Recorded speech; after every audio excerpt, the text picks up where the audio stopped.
सुंदर विधवा घरमालकीण. माझे नाव अजय. मी स्टेट बँकेत कॅशियर म्हणून कामाला होतो. माझी बदली नुकतीच नाशिक या शहरात झाली होती. मला राहण्यासाठी एक भाड्याने घरही हवे होते. मला या शहरात येऊन 5 दिवस झाले होते. माझ्या बँकेत काम करणारे काही मुलं जवळच भाड्याने घर घेऊन राहत होते. मी तयार होऊन 11 वाजेला ते घर पाहण्यासाठी जाण्याचे ठरवले. ती घरमालकीण विधवा होती. पण ही एवढी सुंदर असून विधवा कशी काय झाली असावी? त्या क्षणाला माझ्या मनात प्रश्न उद्भवला.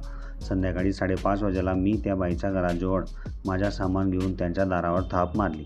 काही क्षणातच त्या बाईने दार उघडवला.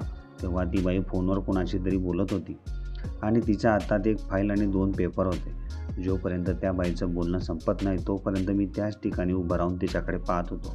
तिच्या दोघा हातात कागदं होती आणि तिने आपला फोन खांद्यावर अडकवला होता. जेव्हा तिचं फोनवर बोलणं झालं तेव्हा तिच्या एका हातातून पेपर खाली निसटला आणि जेव्हा ती ते पेपर उचलायला खाली वाकली तेव्हा समोरचं दृश्य पाहून मी आश्चर्यचकित झालो.